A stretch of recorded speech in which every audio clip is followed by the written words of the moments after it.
to you by Tascam and Amazon Studios.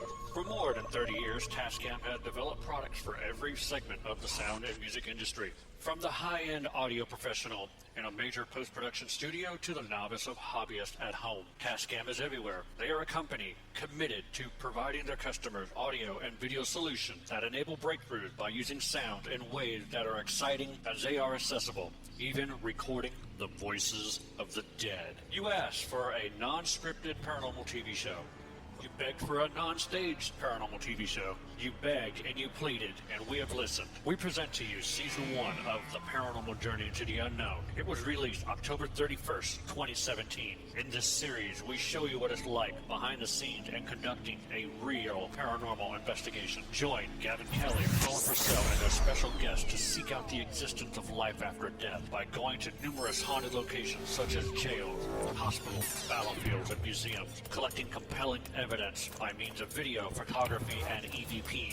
In this season, the crew investigates the St. Albans Sanatorium, Old South Pittsburgh Hospital, Jailhouse Pizza, and the famed Monroe House. And you can watch Season 1 of The Paranormal Journey into the Unknown on Amazon.com right now. Season 2 and 3 will be coming soon. Your journey begins now. As you walk the path and both the known and unknown, what do we understand? What answers are we trying to achieve? Are there answers? Tonight, we gather to find more verity. Join us as we take the journey into the unknown.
And good evening, everyone, and welcome to the Phantasmic Journey Podcast. We are coming to you live from the PGH Studios.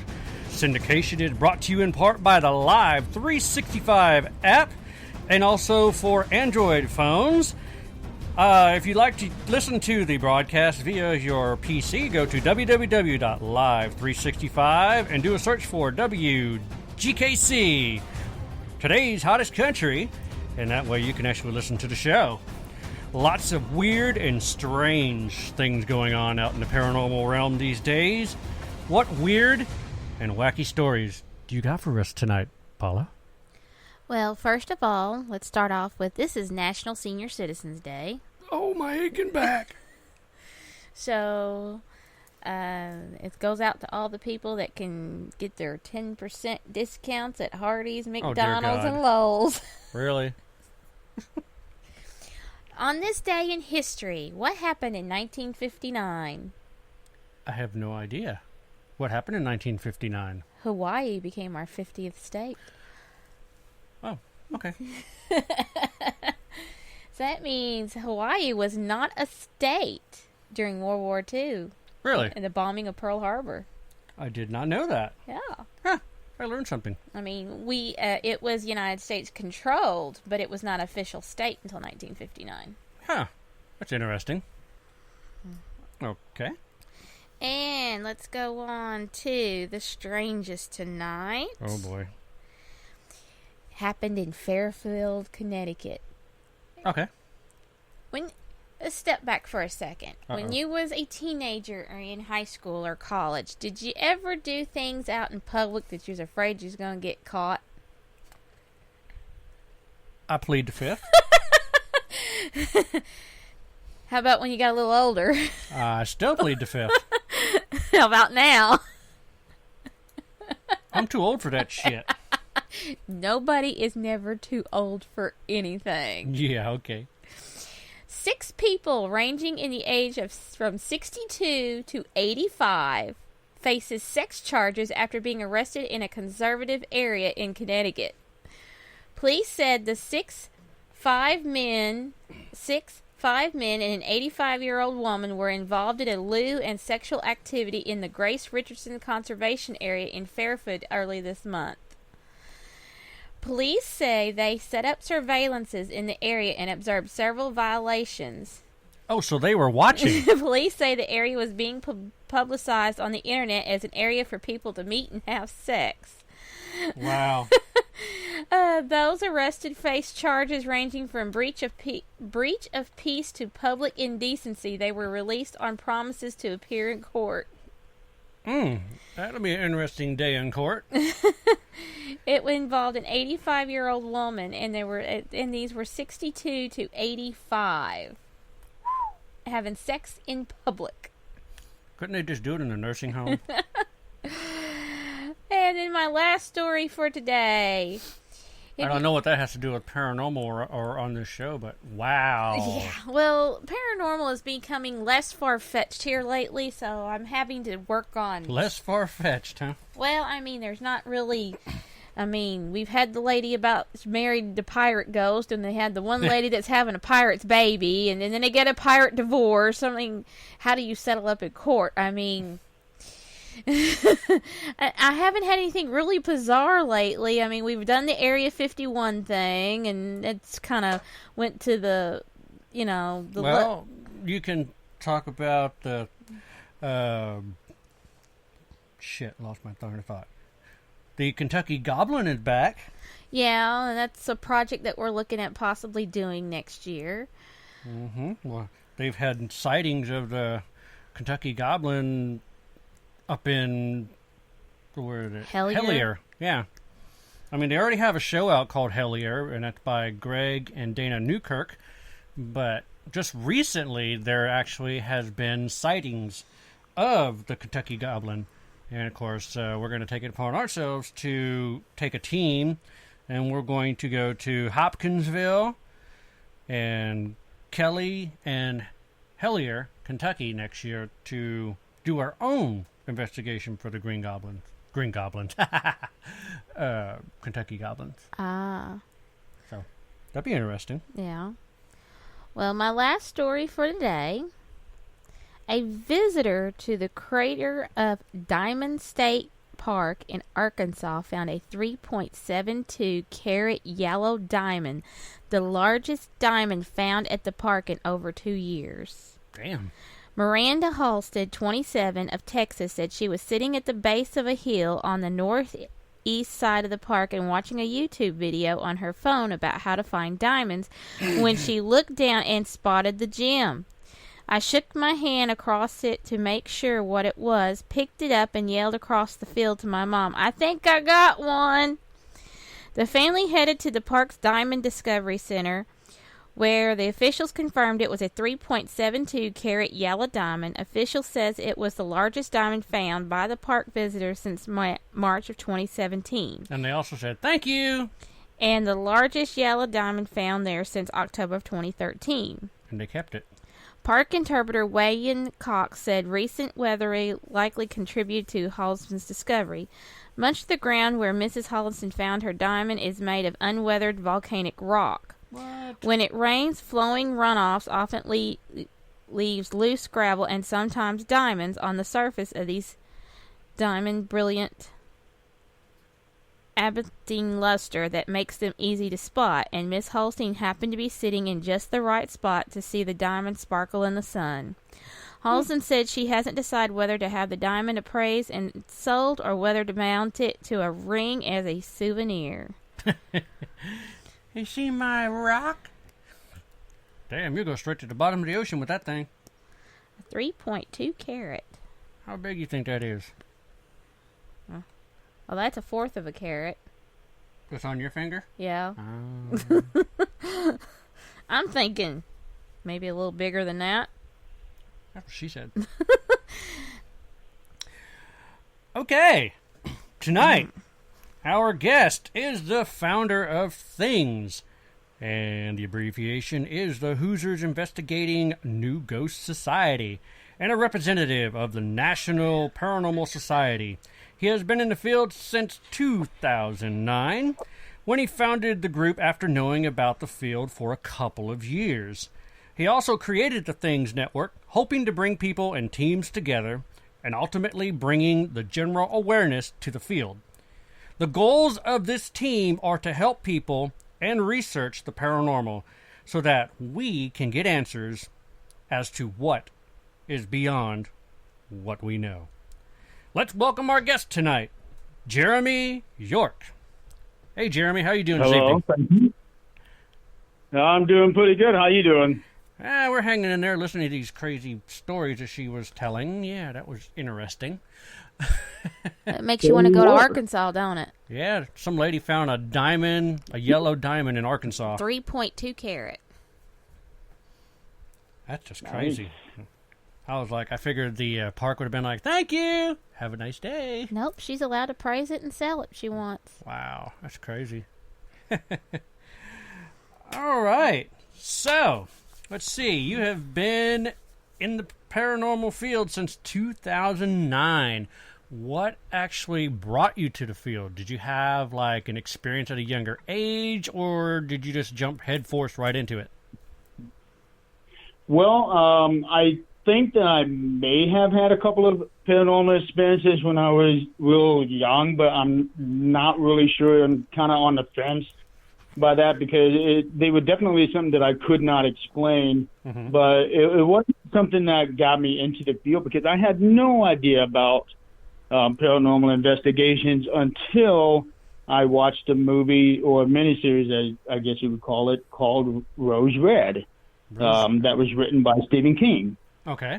And it was definitely something that I thought was kind of interesting, but never really got into it until I ended up watching Ghost Hunters on DVD in about 2006 or 7. Okay. And once I started watching that and studying it, and that is when I really started diving into that field.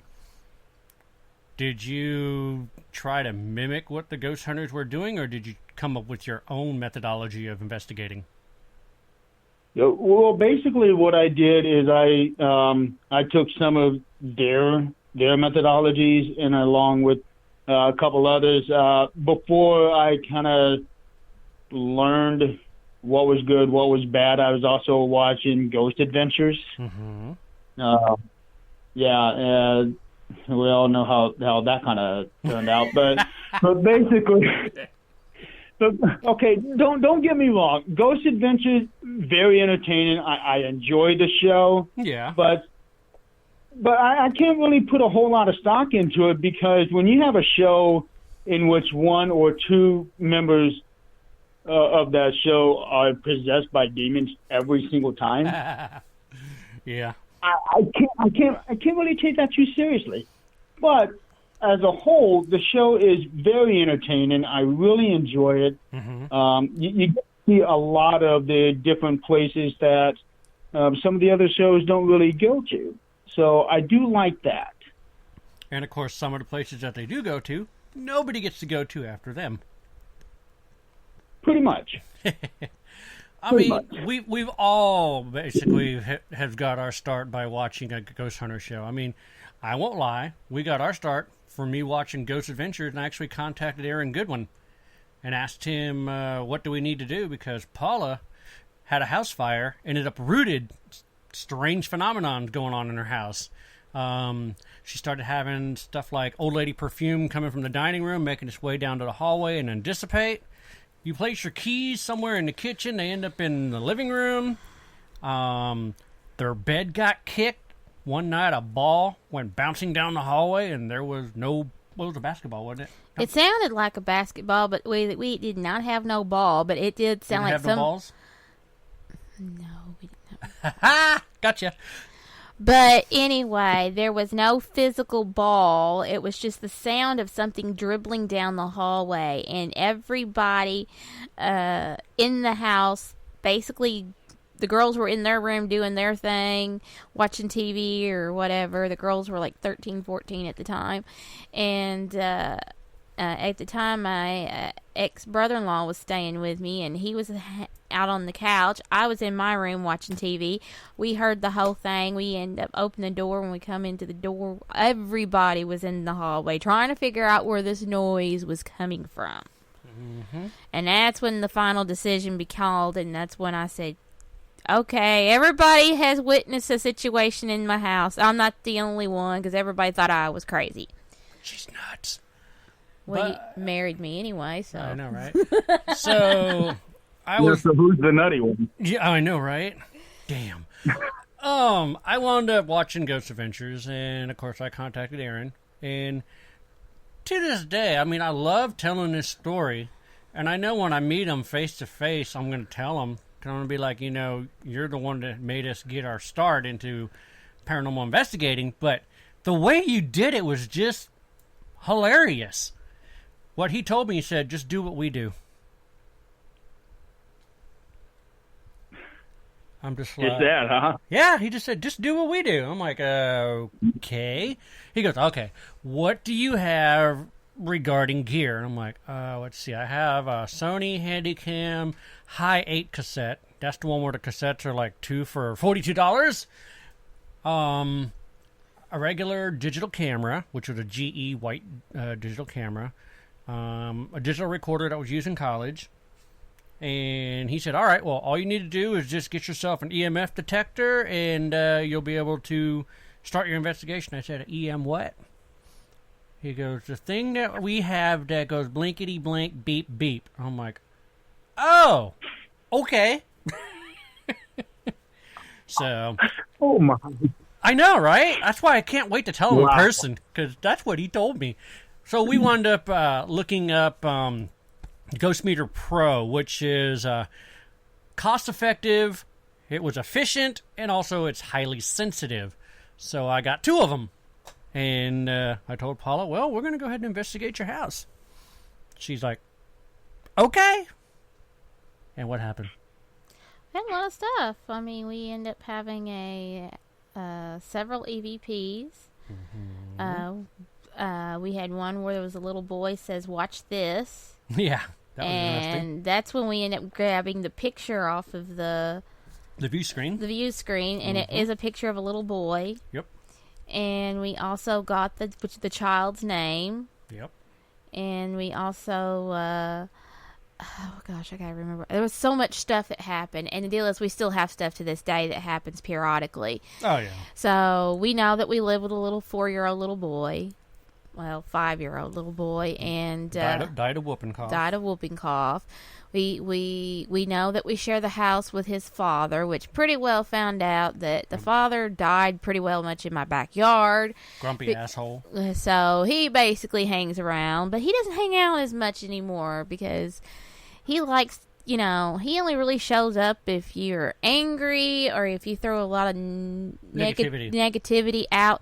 Then all of a sudden he shows up, and that's when really strange things happen. But we stay pretty well positive, people, and we keep a positive house. And the only thing we really that really messes with us is the little boy. He'll throw his fingers on his he would play with my damn TV. He'll turn it on, watch a cartoon to tell him to turn it off. Next thing you know, he turned it back on. I'm like, all right, it's bedtime. And got little teeny tiny fingerprints. On the TV. On the TV. And we have no kids. All our kids are grown, moved out of the house. So I doubt the cat can reach that high. Well, that's a cat's paw though. These are little tiny. You can tell them. They're little small children's handprints on the on the window on the TV screen. So that is interesting. Oh yeah, it's crazy. Well, before I moved in here with her, I had my own house, and it was just like a block away. And I noticed that there was some weird stuff going on. I started hearing noises and stuff, so I'm like, I announced one time, I said, hey, kind of cool that you have a ghost hunter living in the house, huh? So I left a digital recorder up on the bar and left. And this is Sunday when there are no businesses open, no traffic, no train, no nothing. And I come back and listen to the recorder. I hear a woman singing.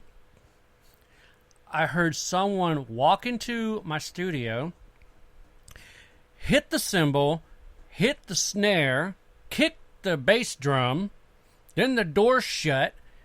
Then I heard the bass drum, the snare, and the tom.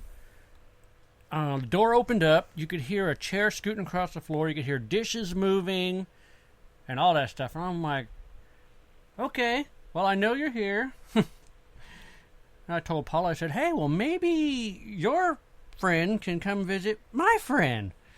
Come to find out that I have a little boy and his mother that is in that house. So little ghost play dates, huh? Yeah, ghost play date. Yeah. So, but I moved out of there, and now I'm here with him and his father. But it's okay. That is interesting. You know, the one thing that I caught out of all of that is the one that stood out in my mind is the EVP that said, "Watch this." Yeah. And usually, whenever you hear somebody say, "Watch this," that person ends up getting hurt or right. Yeah, one of those kind of deals. So, what happened after that? Watch this.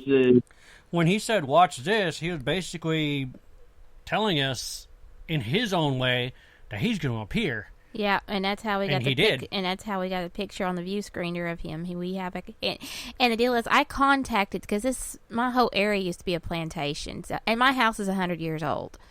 So actually, it's a little over 100 years old. So the plantation house is just down the street. It still exists. It's 220 something years old. Right. And so I got a hold of the family that originally owned the property, and I was able to get a hold of a descendant of the family, and she sent me family pictures of what she had of the family that lived here. And I have a picture of the little boy of the family, and it matches the picture of the little boy in the viewfinder. Yep. So, but that was kind of freaky, but yet crazy. And since this was our very first investigation, I actually went ahead and compiled it all into one big video and upload it to YouTube. Let people go ahead and do, peer review. Let them make their own decision. I mean, we already know what we saw, but we'd like to hear what other people think. And yeah, that's always a good thing to do. Well, it's a 50-50. You're going to have the good side, people are inquisitive that want to ask you questions, and then you've got the other 50% that just want to go ahead and drag you through the mud. Yeah, you will get people like that. Oh yeah, we're well versed in that. Yeah.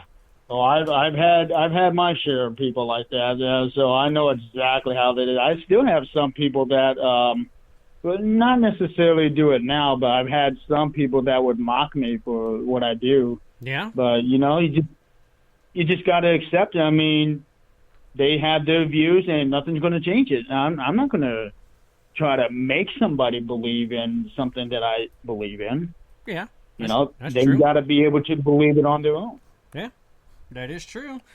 So I wound up leaving that video out there, and I got contacted in about a week from a producer from an independent network, and he was like, hey, I just got done watching your video, and I gotta say, it was like the best thing I've ever seen.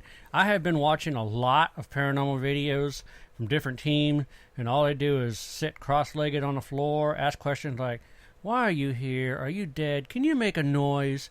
He goes, you guys, on the other hand, you had a camera and you were going room to room asking questions like you had a motive, you had a goal, and you were reaching for that goal. How many years you guys been doing this? I said, that was our first one. He's like, wow. He goes, and the evidence you got is just unbelievable. He goes, I tell you what, I would love to see more of that. What do you guys think about joining my network? I'm like, and do what? He goes, give me more of those episodes. So we signed with him, gave him 13 episodes, brought him close to 40,000 plus viewers to his network. And then, of course, Amazon caught wind, and next thing you know, here we are. That's always a good story there. Oh, yeah. I mean, it's not like we went out and looked for it. I mean, there's a lot of people out there, teams that are getting highly upset. They're like, I've been in the business for 25 years, and how come I don't have a show? You know, they're out there looking for it. They want fame. We weren't even looking for fame. And all of a sudden, we just get this, hey, I want to sign you to my network. Okay. So, yeah. Yeah, that's the thing what a lot of people don't seem to realize. I mean, if you are out there looking for something, more times than not, you're not going to get it. Oh, yeah. It's just that the best opportunities that come to you are when you're not looking for it. Yep. And sometimes we get penalized for that from a lot of our haters because they're saying, oh, you're out there looking for fame. You're a fame seeker. You like the limelight, this and that. I'm like, okay, I didn't even go looking for this. It came to us. You can have a choice. Right. Either A, you can take it, or B, not take it. Figured, what the heck? What's it going to hurt? Let's do it. I mean, we were beginners. Exactly. I mean, what's the worst thing that can happen? Yeah. I mean, the show that we did was called Phantasmic Ghost Hunters. And we had a whole different crew. We had exes. I had my ex. She had her ex. And what we did during that show, it was the learning curve. We were showing people, we're brand new, we're taking you along for the ride. We're showing you as we learn ourselves what we are doing and how to investigate and what we accomplish and what we capture. So it's kind of like just a learning video, as you would say. 13 episodes of learning. That's all it was. That's really actually not a bad thing to have because you are watching a team grow up from the proverbial childhood to adulthood when it comes to doing something like that. So that's really not a bad scenario. Yeah, it was pretty good. I mean, we brought them over 40,000 plus viewers, so that was awesome. Yeah, that's always a good thing right there when you bring in that many people. Yeah. So, and then, of course, when we moved to Amazon, we got rid of the X's, and it's just me and her and camera crew, and then we changed the name to the Phantasmic Journey Podcast. Oh, no, darn it. That's the podcast. The Paranormal Journey to the Unknown. What are you looking at me all funny for? It must be the Mountain Dew. Someone put something in it. Oh, whatever. Yeah. The Paranormal Journey to the Unknown. That's it. That's the one. And we released Season 1 on Amazon, so the rest is history. Season 2 and 3 are currently in negotiation to go to a network. I can't say which network because we've got 3 offers. And, of course, we're now filming for a new show, which is... I really can't say where that's going either due to the fact that I have a deadline with them to give them a teaser or a trailer for the new show. So, yeah. Well, getting back at hand. What hand? About tonight's show. Oh, my bad. Well, you like to go play out in left field, I know. I don't play in left field. Back to Jeremy. What was your very first case? Can you talk about it? Yeah, my very first case, well, okay, it wasn't until 2011. So basically for about a year and a half from the time that I actually formed, I'm not going to say it a group because there's a story behind that as well. But when I actually formed the brand things, it was actually at the Gold Hill Hotel, which was featured on the Ghost Adventures documentary, the one that came out before the show. The Goldfield? Gold Hill. I thought it was Goldfield. No, there is a Goldfield, but the Gold Hill is just south of Virginia City. Oh, okay. Huh. Yeah, I have actually been there several times, stayed at their hotel and the miner's cabin in the back 4 or 5 times now. But I have also been by the Goldfield Hotel, which is more towards the center, closer to the border of the state. Oh, okay. I got you. But Gold Hill is up by where Reno is at. Oh, okay. I got you. Yeah. So there's like, I don't know, 4 or 5 hour drive between the two. And a lot of people actually get that mixed up. When I would say one, they're always thinking the other. I thought, no. Yeah. There are two different places. But the Gold Hill Hotel, when it was first built, there were only 5 rooms to this thing. Now there's, let's see, they've added on to that hotel. Plus, it's got a couple other different buildings to go along with it. One across the street. Then there's that cabin that's in the back where, let's see, if I remember right, it is right outside the opening of a miner's cave. Oh, okay. And there were, let's see, what was it? I think there was a fire in that cave, and 38 miners had died there. Oh, wow. And yeah, and the cabin, it was supposedly haunted by the spirits of those miners. I've stayed in that cabin twice, and I didn't really experience anything. But the first time I stayed at that hotel, which was the very first case for me, I stayed in, let's see, there was one room at the very front of the hotel that was supposedly haunted by a little boy. Okay. I believe his name was Willie, but don't quote me on that. And there were 2 rooms at the front of the hotel. One was haunted by a little boy, and the other was said to be haunted by a little girl whose name escapes me. And I ended up staying in both rooms at different times. Mm-hmm. But the first one was the little boy. I did not get anything out of it. Then the following year, 2 years later, I stayed in the girls' room, got nothing out of there. And then I would stay in the miner's cabin. Very little came up on video, but nothing that's really worth showing anything. Okay. But the Gold Hill Hotel was my very first case, and that was just me by myself. And that was the first 4, let's see, that was 4 out of the first 7 or 8 of my cases, because the reason I would be out there in Nevada would be for the National Bowling Tournament. I'm a big-time bowler. Okay. And I would go out there in Nevada when they would have the annual national tournament. Mm-hmm. And over there, they would do it like back-to-back years, and then we would go somewhere else. Then we'd go back to Nevada, back-to-back years. So I was going to Nevada a lot. So I was checking out the Gold Hill Hotel. I also went to the Washoe Club. And I also checked out a couple other different places while I was out there. Very, very awesome thing to do out there, because it's got a lot of history, a lot of reports of haunted locations out there. Mm-hmm. In fact, the whole town of Virginia City is said to be haunted. I believe it.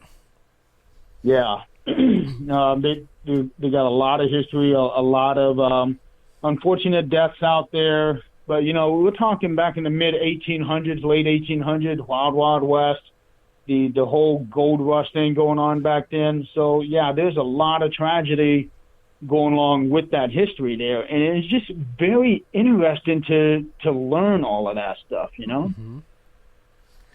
I was told I want to go to Virginia City, and I was told, well, you make sure your vehicle has a lot of gas, because there ain't no gas stations anywhere near it. No, there isn't. I don't recall seeing one there. You would have to go to. Let's see. I think you would have to get it in Carson City, or there's a town a little further on past the where you turn to go to Virginia City, which is, let's see, 5 miles, and you're going up into the mountains. You're mm-hmm. winding back and forth, and when you look over the side, I mean, you're looking down. Oh, you are looking straight down. And me, I am mortally afraid of heights. Yeah. And for me to get up there, I'm sweating bullets up there on that road. I really am. But going to Virginia City is just an awesome experience. Even if it's for somebody who is not into the paranormal, just the history of that town mm-hmm. is enough to, yeah. And you're walking up and down the boardwalk with all the original stores out there. It's just an awesome thing to go out and check out.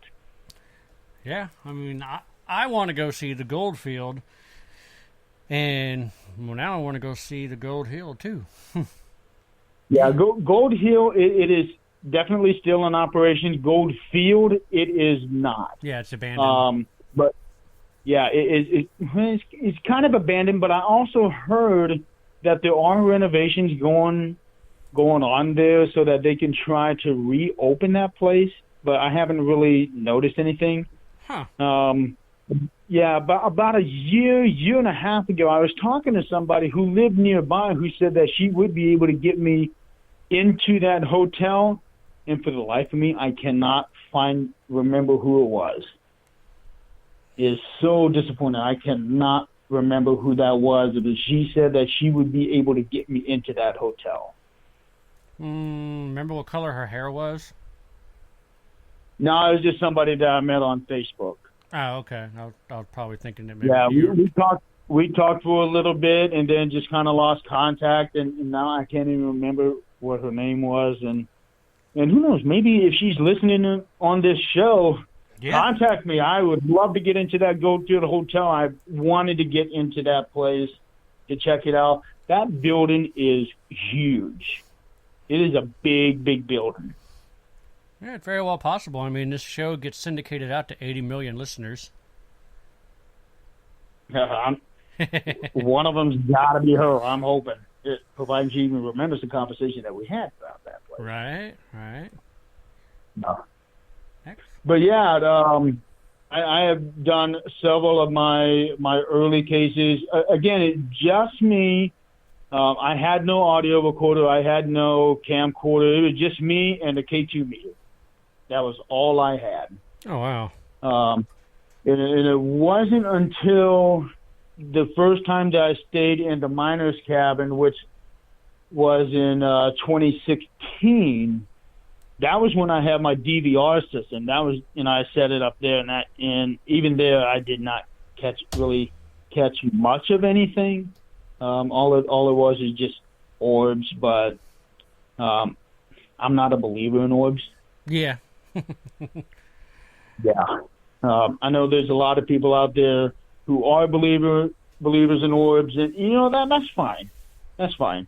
But I got to look at everything from a scientific point of view. You're looking at orbs, which means most likely you're looking at dust. You're looking at lint. Yeah. Exactly. Yes, stuff like that. Well, I came up with an experiment a long time ago, and it basically has to do with orbs, because here's the deal. If it is a 100% legitimate orb, it doesn't have to have any light because it creates its own. It's going to have its own illuminance. If that's the case, that is what I've heard. You'll be able to see it with a regular camcorder that has no night vision. Yeah, that is what I've heard. And I've also heard that some orbs people can actually see with their own eyes without any camcorders or cameras. Yeah. I've seen one, yep. Yeah, but that have to be when it's pitch black and you see this lit up ball. Yeah, that is true. We've actually seen them. We saw one over at Ashmore Estates, and it went into. Have you? Okay. It went into Margaret's room. Yeah, and I also saw one at the Tillman house. It fell from the ceiling. It's because you were investigating the second floor, I was on the first floor, and I don't know what you were doing, but it kind of dropped out of the ceiling and it hoovered down, and then it went into the next room. Hoovered? Well, it floated or whatever. Hovered, hoovered, whatever. Shut up.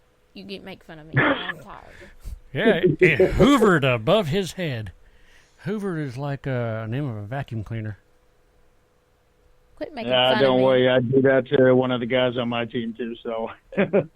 I do it to her all the time. All right, California. Okay, Kentucky. That's fine with me. Oh, wait. Okay, Kentucky. Ah, gotcha. Okay. Ooh, we need to get a referee between you two. I know, right? We need a middleman. Yeah, you do. What are you doing with your phone? Nothing. Okay, well, continue. What is your strangest case that you've ever had? Oh, boy, my strangest case? I told you so. Well, okay, so this case here, wow. Only one really comes to mind that was kind of strange, and I'm not gonna say that it was in a paranormal sense strange, but it's one of those cases where you go to a residence, and when you go to a residence's house, you just never know what you're going to be walking into. That's true. So a former member of the team and I got called down to a little small town off the highway, and we went in there and we were going into a trailer court. Okay. Now these two ladies that lived there, they were sending me pictures and everything, and I'm looking at all these pictures. One of the claims was that the one gal was being smacked on the side of her belly and sent the imprint on her belly to me, and I'm looking at it, I'm like, that is a massive. That had to be a massive hand. But as it turns out, after further questioning, what it was is that she fell asleep on her hand, and it left that kind of a red imprint on her. Yeah. So, but no, that's not the strange. I mean, it's so hard to talk about this story sometimes. So we get to the trailer office, and we were asking about this one lot number because we couldn't find it. Because normally sometimes the trailers will be in a numerical order, and other times they'll be like way out of order. Like say you'll have lot 1, then lot 10, then lot 38, and something like that. And this was one of those times. And the lady at the office told us where to go, and said that before you walk in that door, take a deep breath and hold your breath. Okay. And we were like, okay, why? The lady wouldn't tell us. So we find the trailer, and the two ladies meet us outside. They let us inside, and we did not hold our breath. Oops. Yep. Big mistake. And what it was, try to imagine a single wide trailer, one of the shorter ones, a single wide trailer where the living room was nothing but kennel cages stacked on top of each other, and you got 10 dogs, 10 cats, an unmentionable number of rabbits, gerbils, all in one single wide trailer. Oh, I bet that smelled real good. You got yourself a horse in here? It was a smell unimaginable.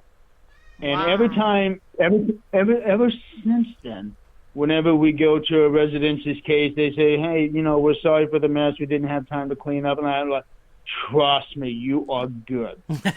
Just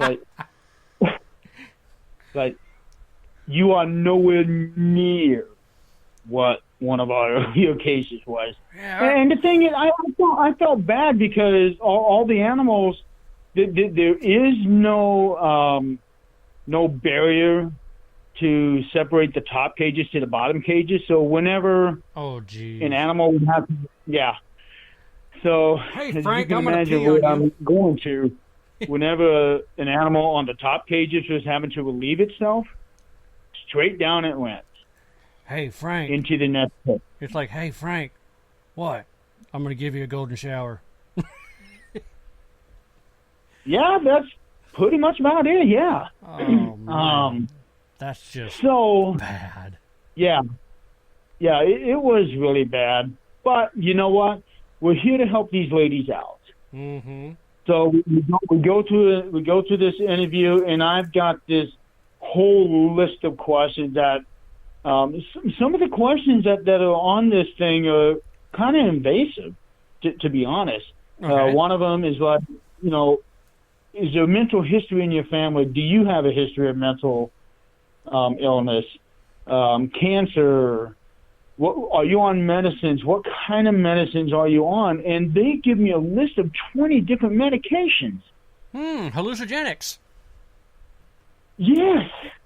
And they actually listed everything by the 20-syllable word that they had on every one of these things. And I'm looking at this, this is not looking good here.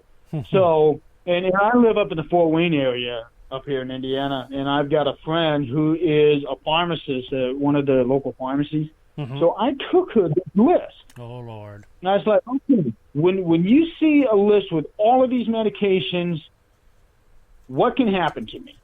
Well, you are definitely going to be seeing things. You are definitely going to be hearing things. I was like, that is all I needed to know. So as it turns out, with the list of the medications plus the fumes from all the animal feces inside this house was causing these two ladies, especially the one that was on all these medications, to see things that were not there, to hear everything. And we were able to close out that case pretty quick.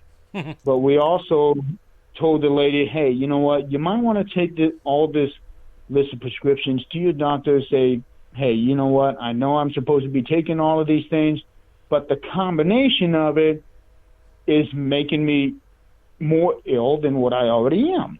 Yeah. That is so, true.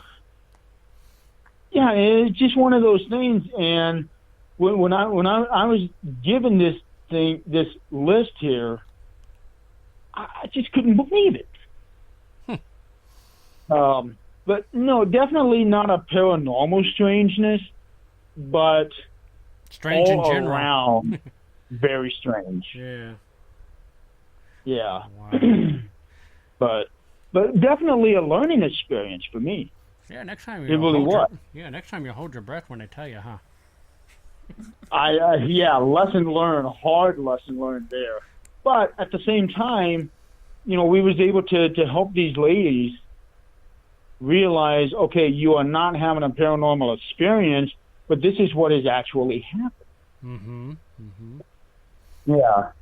So, wow. But I was really glad that we were able to help them out, give them the help that they needed, and I hope that they were able to really follow through our suggestions about going back to the doctor, say, hey, we need to go through all this.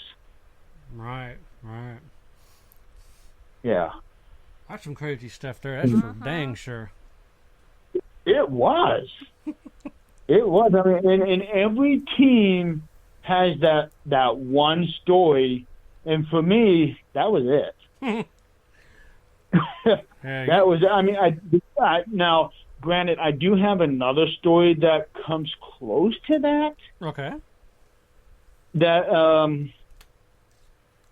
well, long story short, going into a house, and when you're walking across carpet, your carpet is not supposed to go squish, squish as you walk along it, right? Oh, Lord. Gross. Yeah, you're right. It ain't supposed to go squish, squish. Yeah, exactly.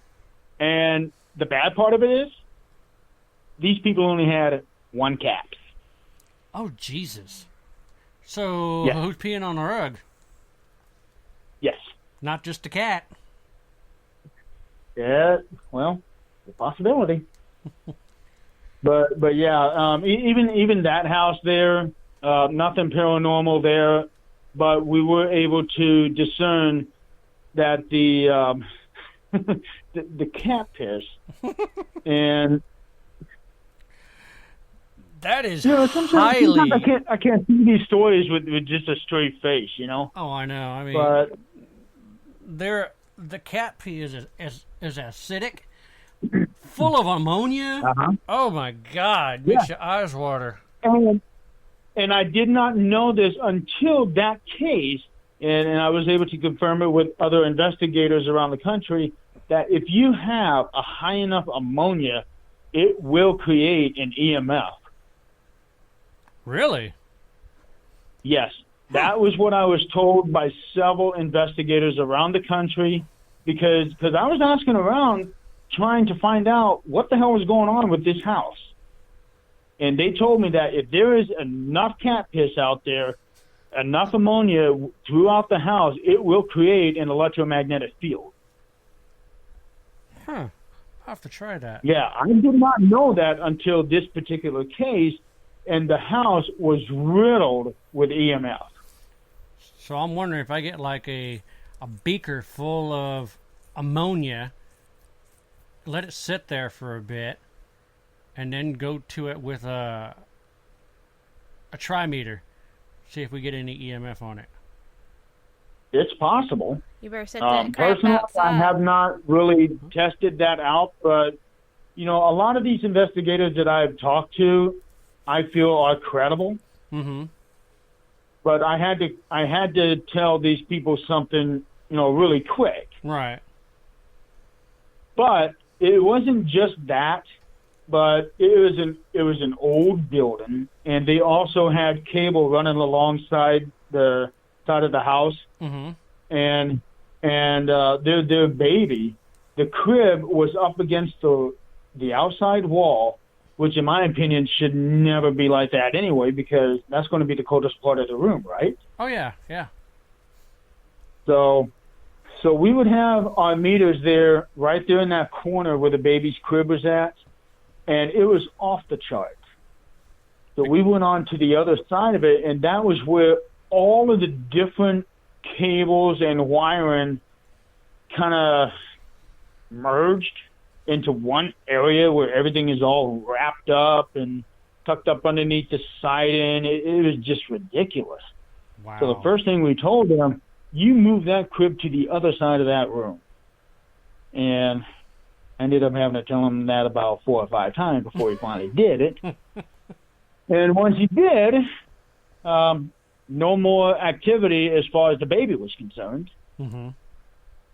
But that is not going to get rid of the smell of the cat piss, which not only would they have to get rid of the carpet, but they would also have to get rid of the pattern underneath the carpet, and who knows how far down into the woodwork it would have gone. It would be replacing the entire floor. Yeah, probably. Oh my God. That's just... Yeah. Mm-mm-mm. It is. Hey. But you know what? Again, as an investigator, when you're going into a resident's house, you just don't know what you're going to be walking into. It's true. It is true. In other houses that I've gone to, oh my, we have gone into some of the nicest houses we've ever seen, but we've also gone into some of the worst places we've ever seen too. True. Yeah. So, but it's not going to stop us from going because these people need help. Yeah. Well, we kind of thought the same thing, but we actually had some residential places take advantage of us because they knew we had a show. So they're like, hey, I'm going to come up with a story, make it legitimate, send them pictures, and hopefully they'll take the bait and come to my house. We did. Yeah, that happened to us once too. And oh man, it was bad. The picture that they sent to me and the sob story, we felt bad and we said, okay, we're gonna go ahead and go out there. Well, jumping way ahead, I gave the picture to a buddy of mine who went ahead and looked at it and said, dude, that was done on the Apple iPhone app, Ghost app. I'm like, are you serious? And he sent me the exact picture. I'm like, son of a bitch. So. Wow. And the thing was, the guy that told us the story is a cop. Worked at the police department. His wife works at the courthouse. So we were like, well, they gotta be telling us the truth. I mean, why would they lie? Well, we found out. Well, this is where one of my members, when we do get a case, we always do a background check on our clients before we go. Right. So we're going to find out what kind of history that they have, and sometimes if we're able to dig deep enough, if this person is a cop or if this person does work in the courthouse. So we do background checks on our clients to make sure that they are credible. And in the case of that, well, if that person really was a police officer, I'm sure we would have been able to find that out. Or if they were just trying to blow smoke up our asses, we would have found that out through the background check as well. Because we learned early on, mainly because of the trailer that we had to go through, that we need to check out our clients before we go there. Yeah, exactly. And even when you do check them out, you still don't really know what you're walking into. Mm-hmm. That is true. Yep. And on the flip side, even though we were there investigating their house, what we discovered was not what they told us, but something else was present, which they had no idea. So here's the thing. They're coming up with a fictitious story to bring us out there, but yet they do have something there that they have no recollection about. And oh, wow. Yeah, Paula was upstairs in the master bedroom, sitting on the floor with an ovulus, and I created the paranormal pyramid around her. I put a device at the front of her, and then one on the other side, and one on the other side. I made a pyramid. While she was reciting stuff from the Bible, all of them were going off. She was getting stuff on the ovulus like harvest, soul. What were all the other ones? Bible. I don't remember all of them. It's been a But while. it was getting pissed, whatever it was. Once she stopped, Wow. then everything just went dormant. So, but Now, that is interesting. yeah, I mean, because here you are going there for one reason, and then you wind up discovering something else. Okay, now I can definitely say my team has not had something like that happen to us, but we did have the wool pull over our eyes once. Mm-hmm. We went to this young couple, and they had sent us this video of a toy going across the floor, and it turned out it was one of those walkers on wheels. Yeah. Yeah, to help the baby learn how to walk, and what it was is that unless you were listening very closely and looking right underneath there, looking for a shadow, it turned out that there was a little motor car underneath that walker pushing it across the floor, and unless you listen very, very carefully, you could just barely hear the car running. Huh. Yeah. Wow. But we didn't discover that until after we had gone there. Yeah, I had a friend of mine that was actually doing a residential case.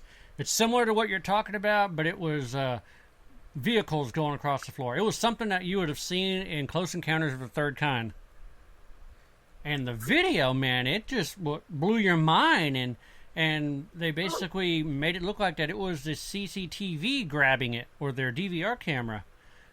Come to find out, no, it was a real camera. They put a frame over it, and they were controlling the vehicles by remote. Yep. That was pretty much how it was for us. Mm-hmm. And we felt like fools because we did not catch that before we went there. But when we went there and investigated the house, there was nothing. I mean, we tried everything, and even I suspected that something was pulling the walker, but I was trying several different methods to try to get it to move the same way, but I couldn't find anything. And, of course, there was no motorized car there in that room. Mm-hmm. So I'm thinking they had it somewhere, or they had it outside, maybe inside their cars, to make sure that we didn't find it. Right. But I had always suspected that there was something pushing that thing, but could not find something that would make it push. But after the fact, analyzing that video a little more, and then a few other things that we had done and talked to them, we ended up finding out that car. So we were able to put that one to rest right away. All right, well, hold that. That is not cool. Yeah. Well, hold that thought. We're at the top of the hour. We need to go ahead and take our commercial breaks. You're listening to the Phantasmic Journey podcast with our special guest, Jeremy York, which is the founder of Things, the Hoosiers Investigating New Ghost Society. And we will be right back after these messages. WWE superstar Alberto Del Rio, take one. Behold the angry giant. Try it again, Alberto. Behold the angry giant. Perfect. Good luck tonight. Behold the angry giant. Yay! Read me another one, Dad. This is WWE superstar Alberto Del Rio. It only takes a moment to make a moment. Take time to be a dad today. Visit fatherhood.gov, brought to you by the U.S. Department of Health and Human Services and the Ad Council. Hamilton was adopted from a rescue in 2008. He really likes to be around people. I get out my mat and I'm doing a downward dog and he's underneath. He's quite the pug about town. He gets invited to a lot of parties. He knows he's a pretty big deal. Look at this little face. How could you not love him? Hamilton the Pug, Instagram star and shelter pet. Amazing adoption stories start in shelters. Visit theshelterpetproject.org to find a pet near you. Brought to you by Maddie's Fund, the Humane Society of the United States, and the Ad Council. You make sure his toys don't have any sharp edges. You taught her what to do when the smoke alarm goes off. You do so much to keep your child safe. But are you using the right car seat for your child? Car crashes are a leading killer of children ages 1 to 13. Protect your child's future at every stage of life. For information on the right seat for your child, visit safercar.gov/the right seat. A message from the National Highway Traffic Safety Administration and the Ad Council. So you see, son, good manners are important. Should I go through it again? Yes. Yes, please. Yes, please. Exactly. Always say please, thank you, you're welcome, and excuse me. Sit up straight, hold doors open, don't speak with your mouth full, keep your elbows off the table. Share your things, play nice, and generally treat others the way you'd like to be treated. Got it? Got it. And stop picking your nose. Most parenting is hard to do in just 2 minutes. But 2 minutes twice a day making sure they brush their teeth is easier, and it could help save them from a lifetime of tooth pain. Visit tunein2x.org to find out more. A message from the Partnership for Healthy Mouths, Healthy Lives, and the Ad Council. I'm a retired school psychologist, and helping people was my thing. After my stroke, when Meals on Wheels started, I was on the other end of the stick, so to speak. My name is Julius Gaines, creative writer, poet, photographer. 1 in 6 seniors faces the threat of hunger, and millions more live in isolation. Drop off a hot meal and say a quick hello. Volunteer for Meals on Wheels by donating your lunch break at americaletsdolunch.org. This message brought to you by Meals on Wheels America and the Ad Council. Keyboard Cat, Hamilton the Pug, and Toast Meets World. These are some of the internet's most beloved pets. And they all have one thing in common. Their stories started in a shelter. Start your story. Adopt a dog or cat today. Visit theshelterpetproject.org to find a pet near you. Training that pet to play the keyboard, that's optional. Start a story. Adopt a shelter or rescue pet today. Brought to you by Maddie's Fund, the Humane Society of the United States, and the Ad Council. Okay, what are you wearing right now? Nothing. That's right. So mommy's gonna teach you how to dress yourself. Underwear always comes first, name tag at the back, then pants, then shirt. Get the first button in the right hole or you have to start all over. Socks going first, then shoes right on right, left on left. With shoelaces, just take the ends, cross them over, switch the loops, the rabbit goes down the hole, pull tight, and you're left with bunny ears. Got it? Why are your pants on your head? Most parenting is hard to do in just 2 minutes. But 2 minutes twice a day making sure they brush their teeth is easier, and it could help save them from a lifetime of tooth pain. Visit tunein2x.org to find out more. A message from the Partnership for Healthy Mouths, Healthy Lives, and the Ad Council. How's it going? I'm having a stroke. Are you going to shake my hand? I'm having a stroke. Wow, you're not even moving your arm. I'm having a stroke. When someone is having a stroke, they may not be able to say it with words, but their body language will tell you loud and clear. Look for FAST, F, face drooping, A, arm weakness, S, speech difficulty. T, time to call 911 immediately. Know the sudden signs. Spot a stroke fast. Visit strokeassociation.org. Brought to you by the American Stroke Association and the Ad Council. The storks are bringing me a baby brother. We can do this together. All right, let's go. Storks know how to keep kids safe. Do you? What? Oh my gosh, you don't know. I know. You don't. Oh man, you laugh when you're uncomfortable. No. Making sure your child is in the right car seat is one of the steps to safer travel. I will rock this. You will rock this. To know for sure that your child is in the right car seat for their age and size, visit safercar.gov/the right seat. Cool. Very cool. Brought to you by the National Highway Traffic Safety Administration and the Ad Council. Let me ask you something. Would you seat your 3-year-old child on a windowsill? Would you seat them beside a lit fireplace or by the deep end of a pool? One last question. Would you seat your child in a car seat that's not correct for them? Car crashes are a leading killer of children ages 1 to 13. Secure their future. Seat them in the correct car seat.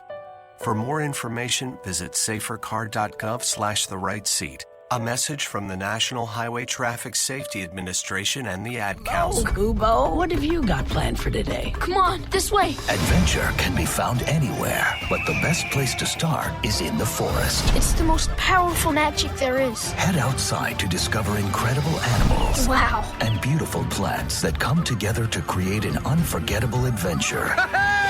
So grab your loved ones and explore a world of possibilities. Visit discovertheforest.org to find the closest forest or park to you. Brought to you by the Ad Council and the U.S. Forest Service. My teacher said that we should have a plan in case of an emergency. Do we have one? First thing I'm gonna do is grab a flashlight with dead batteries. I'm going to start randomly throwing clothes in the bag. You two will be hiding in the closet and Dad won't be able to find you. And that's when we both start crying. Uncontrollably. Can you pass the cutlets? Winging it is not an emergency plan. Make sure your kids know what to do during an emergency, who to call, where to meet, what to pack. Search Ready Kids at nyc.gov or call 311. Brought to you by the New York City Office of Emergency Management and the Ad Council. The Phantasmic Journey Podcast is brought to you by Tascam and Amazon Studios. For more than 30 years, Tascam has developed products for every segment of the sound and music industry. From the high-end audio professional in a major post-production studio to the novice of hobbyist at home, Tascam is everywhere. They are a company committed to providing their customers audio and video solutions that enable breakthroughs by using sound in ways that are exciting as they are accessible, even recording the voices of the dead. You asked for a non-scripted paranormal TV show. You begged for a non-staged paranormal TV show. You begged and you pleaded, and we have listened. We present to you Season 1 of The Paranormal Journey into the Unknown. It was released October 31st, 2017. In this series, we show you what it's like behind the scenes and conducting a real paranormal investigation. Join Gavin Kelly, Philip Purcell, and their special guests to seek out the existence of life after death by going to numerous haunted locations such as jails, hospitals, battlefields, and museums, collecting compelling evidence by means of video, photography, and EVPs. In this season, the crew investigates the St. Albans Sanatorium, Old South Pittsburgh Hospital, Jailhouse Pizza, and the famed Monroe House. And you can watch Season 1 of The Paranormal Journey into the Unknown on Amazon.com right now. Season 2 and 3 will be coming soon.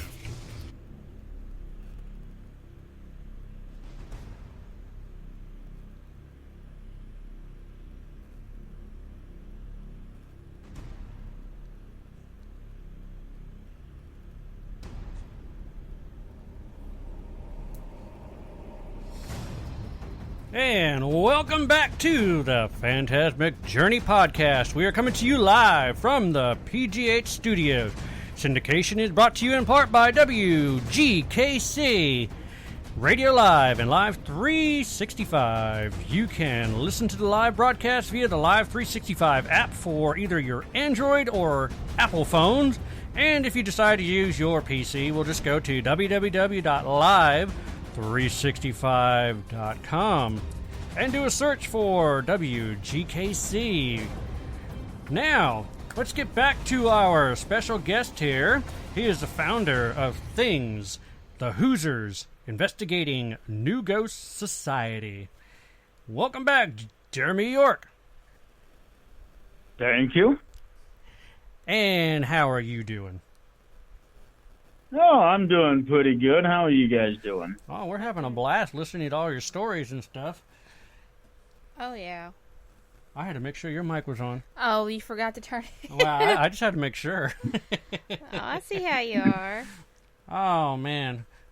So, yeah, we just got done talking to you about some of the situations that some, if not maybe all, paranormal investigators are experiencing, where you have a residential call you and they basically try to pull the wool over your eyes. Sad thing is you really don't know what you're walking into, even if you do an extensive background check on them. You still don't know what you're going to be walking into.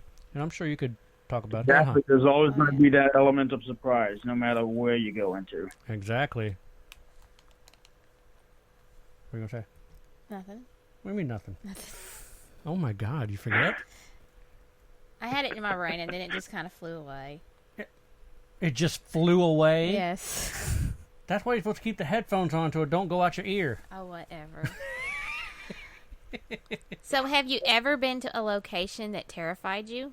And you're not talking about the animal situation or the wet rug situation, but I mean in general, if you've ever been to a location to where the situation paranormal-wise, or not really quite paranormal-wise, but certain things that were in the location that just basically terrified you. Something scary. No, I have not. I'm not one of them kind of guys that scare easy. Whereas some people would pull a dude run and then take off. I'd be more of the. I might be like a dude run, but I am running towards whatever there is. But no, there has never been a place that terrified me. I mean, there have been a couple places that, okay, well, might get a little nervous, but no, nothing that's ever made me afraid or, like, I gotta get out, Okay. Well, do you have anybody that's a team member on your team that might be an empath or a psychic or? I do have one. He doesn't really say exactly what he is, but he definitely gets feelings. He senses things. He'll go to a spot and say, okay, something happened right here in this spot. I don't know what it was. I don't know who it was. I just know something happened here. And then a little bit later on, when we would actually get a tour of the facility, we would get a story of something that actually did happen in that spot. And that has happened on numerous occasions. And I have seen and talked to so many different people who said that they were empaths or psychics or mediums or whatnot. Yeah. But he is the only one who has really proven that he is what he says he is. The reason why I ask, because I know I'm a sensitive and an empath, and I have been in locations that I can feel where certain areas, or I can know when I'm being watched. I know I can feel like behaviors, like if they're sad or if they're scared, or it makes me feel uneasy or unsettled. The reason why I ask you if you ever had been in a situation that, not necessarily terrified you, but you felt like, I'm not scared of the situation, but I think I'm going to walk away from this room for a little while. I've done that. There have been some times where he said that he was going to walk out of a room. But what he would normally do in a situation like that is that he would ask the rest of us, if we can go in there and do an EVP session or focus our camera to a certain spot so that we can try to capture something that he is sensing, so that we can actually have documentation of what he thinks is happening there. That makes sense. Yeah, because my team, we're not the kind of team that's going to take somebody at their word blindly, because that can kind of lead us into a certain amount of trouble. Not necessarily trouble, but you get what I'm saying. But we need to be able to have that documented proof. Yeah.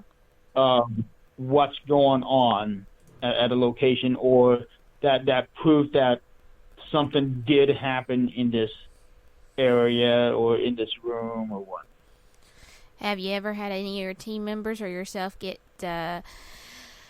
scratched, grabbed, hit, pulled, shoved? As a matter of fact... No, not sexually assaulted, Gavin. Thank you. What? Oh, he's over here being funny. Oh, boy. Gavin, what are we going to do with you? I don't know. Oh, my goodness. No, actually, there was one time, me personally, I don't remember it happening at this location, but the next morning I found a single line scratch, but it wasn't a straight line. It was like one of them, those squiggly line scratches on my elbow.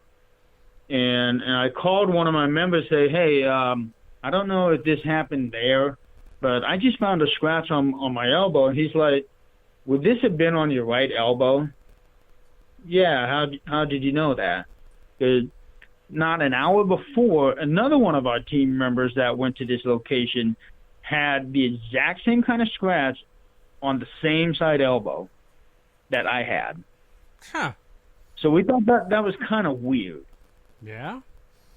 But it was only one scratch, so I can definitely say that I got a scratch, but I don't know exactly where it happened. Yeah. Well, at least it wasn't 3 scratches. It was just 1. Yeah, it was just 1 scratch, both of us. And it's just weird that it happened in the same spot on our body, on the right elbow.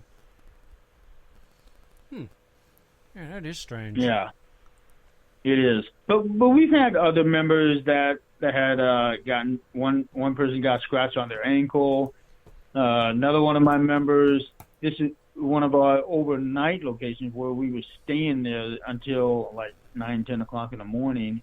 Felt like he had somebody like flick the back of his neck. Yeah, and he was completely by himself, and the camera was on him, and nothing ever came around him. Because I watched it from the time that he got into that bed to the time that he got up. Mm-hmm.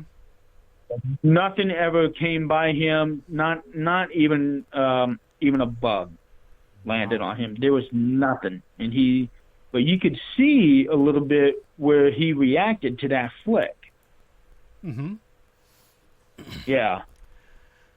But just another thing in that unexplainable column. Yeah, tell me about it. For us.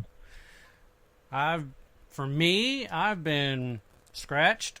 I've been kicked. I've been pushed. I've been tripped. There was one time I got tripped down the stairs carrying a $4,000 camera. Ooh, that's not good. Oh, the camera was fine. I was on Facebook Live at the same time because we were doing an experiment at a place called the Massac County Courthouse, and I was on Facebook Live. Paula was on Facebook Live. So people were actually watching our investigation live, experiencing what we were experiencing. They were seeing things move, so were we. But next thing you know, I'm walking toward the stairs, and they see me go diagonal, and they hear a loud boom. That was me hitting the wall. Yeah, I'll be watching that. I don't think that's supposed to happen like that. Oh, yeah. It was a crazy night. We had Lori Johnson from Ghosts of Shepherdstown. She was on the stream, and we were sitting in a jail, and she said she saw a face appearing between me and Paula. Shine the light there. We don't see it, but on camera, oh, yeah, there was a face that was showing up there, and it was like looking at us. That might be a little scary. Yeah, well, the one thing that was scary is she said, I'm getting a feeling that you need to be careful. And I'm like, yeah, there's okay. some places like that. Yeah, and I'm like, okay. She goes, yeah, I'm not really sure what it means to just be careful. And sure enough, I get pushed down the stairs. Yeah, it'd be like, oh boy. Oh, yeah. It's about to get real now. So, you mentioned that you got to spend the night at one location. Do you normally spend the night at any of the locations, or do you, like, just go there in the afternoon and leave at, like, after midnight or something? Well, it's going to depend on the location, and it's going to depend on certain levels of activity. Mm-hmm. Like there was some places that we have gone to, and we would stay there. Like we would get there about 6 o'clock at night, and we just let the cameras roll all night. There was a jail that we had stayed at overnight. Got up at 9 o'clock in the morning, packed up and left. There was an infirmary that I personally went to before I got the crew that I have now, which later on I would like to give each one of them a little shout out, if I may. Yeah, more than welcome to. But before I got this particular crew, I stayed at an infirmary when I was invited by another team who happened to be a part of my network, which I'd also like to talk a little bit about later on as well. Okay. They wanted me to come out and investigate with them, and we stayed the night there as well. Was that the Randolph? It was, actually. Smart, it was. Huh? You said infirmary. Yeah. The only one I know of, Randolph County Infirmary. Yeah, that was the one that we went to. And that was a pretty cool place there.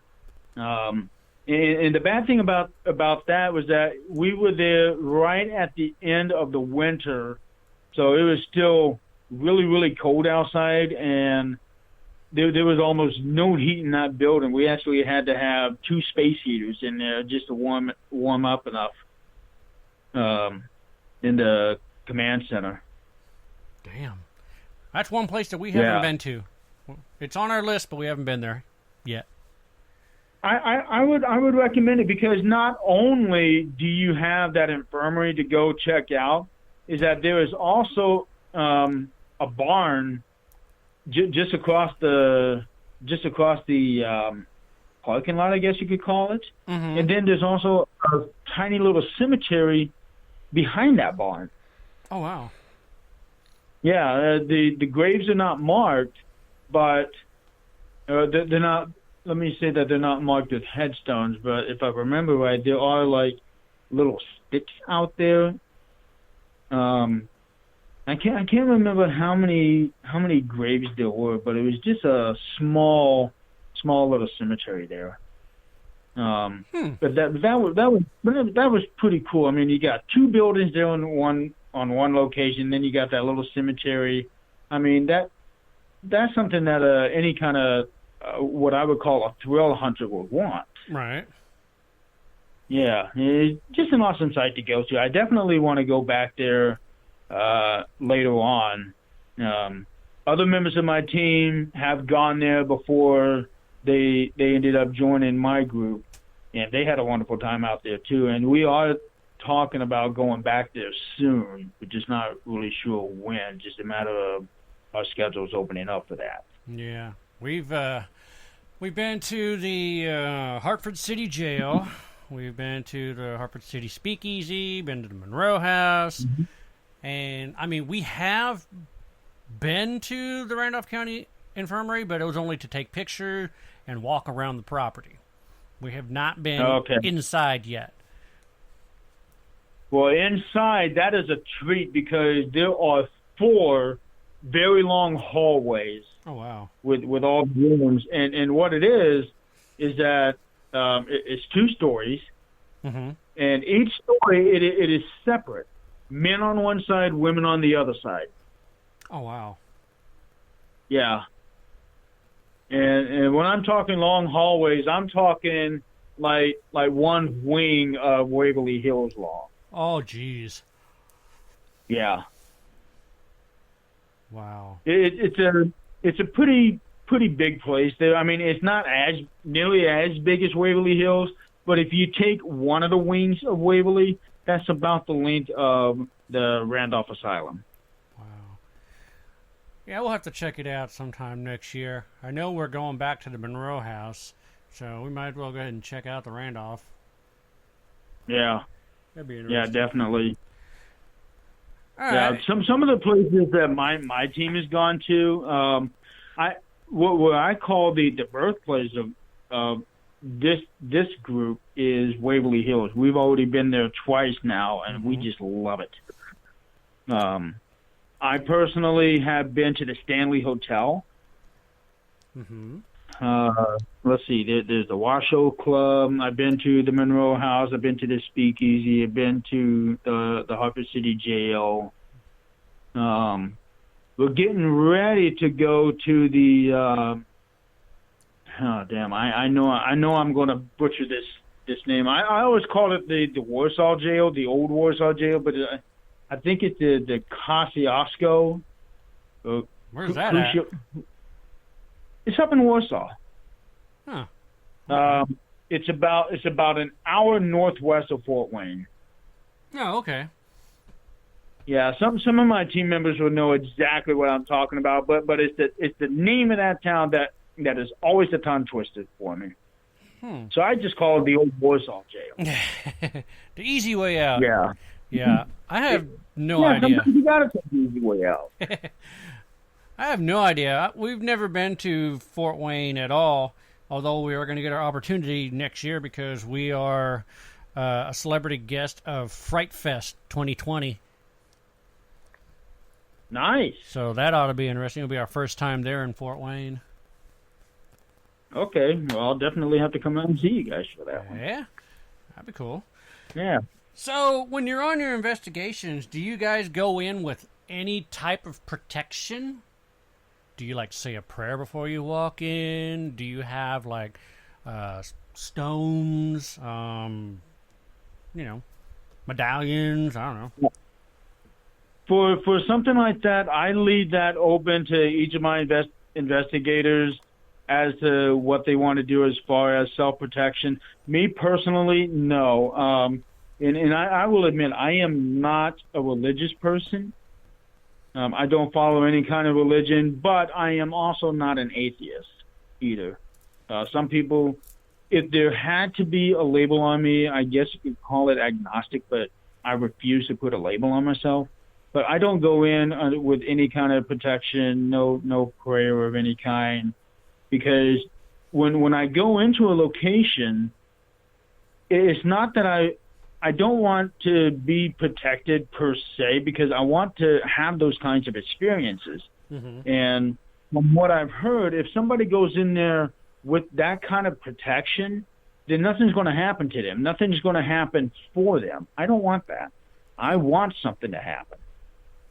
Yeah, we never had that experience. I mean, we carry protections and we say prayers, but we've never had, I guess to each one is their own perception on that. We always get activity at different places we go.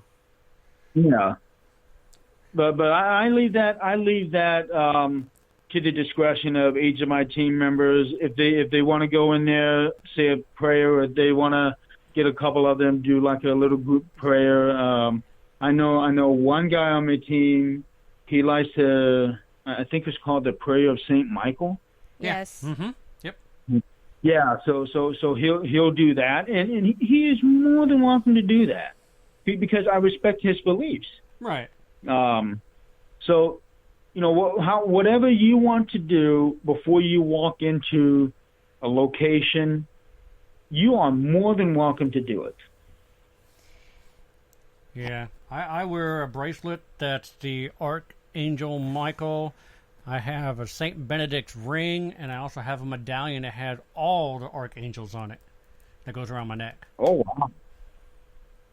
Wow. And believe it or not, I have still had activity wearing all this because it really depends on where you're going. If something is very, very powerful, they just sit there and laugh and go, I'm going to mess with this guy. Yeah. Yep. Yeah, but For me personally, I don't go in with any kind of protection, and nothing bad has ever happened. Will it happen later on in the future? Yeah, it's very possible. It's very possible, but I don't go in expecting something to happen. Yeah. But I also walk in from a skeptical point of view, too. Of course. You don't want to walk in expecting to see something or something to manifest. You want to go in with a clear mind, empty conscience, so you can get the experience. Exactly. Because I want something to happen when I'm not expecting it. Yeah. Have you ever been to a location? Go ahead. No, go ahead. I said, have you ever been into a location that you've investigated and got nothing? Oh, yeah, plenty of times. Well, sometimes you run into those dry spells, and there are other times where you go into, you're hearing stuff. Sometimes you're seeing stuff. In fact, one location that I did recently, I have only told a few of my team members, but I believe I have actually seen a full-figured shadow person. Yeah, I was doing a resident house that was under complete renovation, and I was up on the 3rd floor. I mean, this is a huge Victorian house. And I was up on the 3rd floor in the far room, and I was looking out towards was sort of like a mini bar area before you get to the stairs that go downstairs. And I was in the one room close to the archway, and I could swear that there was a shadow of somebody coming out into that opening, checking out who I am and what I'm doing, and then sneak back into the room. Okay. And it was the figure of a human. And I ran into that room to try to figure out who was in there, and there was nobody there. Never heard footsteps, never heard nothing. But I saw what looked like a shadow person. Did you see its feet, or was it floating? That I could not tell because I was looking straight up, so I couldn't really see if there was anything down on the floor. Interesting. Yeah. I know. It didn't look like it was floating. I mean, it was very still. Just moving out and moving back in. I had a similar experience. Yeah, I thought it was very interesting. I had to tell Tim, who is my co-founder. Right. He was the only other investigator out there with me. I had to tell him that, and he'll tell you that when I say I saw something or I say I think I saw something, you can pretty much take that to the bank because I almost never experience anything like that. Right. Oh, It kind and when I go ahead. I was going to say it kind of reminds me of something that happened to us when I was setting a base camp in St. Albans Sanatorium. Out of the corner of my eye, I saw a full figure apparition, and it was a nurse just looking at me going like, what are you doing? And then, of course, when I look back, gone. Yep. But it stood right there. I mean, I saw it, and I wish I had like a camera or something, but, usually it happens when we're not prepared or ready. That's how it goes a lot. But it was most times than not, that's how it goes. Yeah, but it was amazing. And I mean, I described her periodic outfit, and it was matched identical to one of the nurses that wore that outfit during that time. It's like, wow, that was awesome. Nailed it right on point. Yeah. So, do you have another question? Since you first started, you were talking about you used a K2 meter on your very first investigation. Surely by now you have implied a lot of equipment and ghost gear. Is there one piece of, well, I call it ghost gear, paranormal gear. Everybody has terminologies of different things that they use. Toys. toys. He calls his toys. Oh, yep. That's pretty much what they are. Do you have one piece that you are more favorable to than you do on anything else? I would have to say my DVR system. Yeah. Yeah. I mean, yeah, it's not something I necessarily carry around throughout the building. I mean, I do have the K2 meter. I have a Mel meter that I do carry around. But when it comes to my favorite piece of equipment to use, period, is definitely the DVR system, because I can set 8 cameras at least with this DVR system. I've got 2 DVR systems, to be honest. Right. But with either one of the DVR systems, I can have a camera just rolling all the time while I'm doing whatever elsewhere. Mm-hmm. And sometimes I do catch stuff, sometimes I don't. Have you ever caught stuff and then you go back to and you're like sitting at base camp, or I don't know if you are one of those that likes to sit at base camp. Occasionally I do, especially if we're in a great big place and we have a small group with us.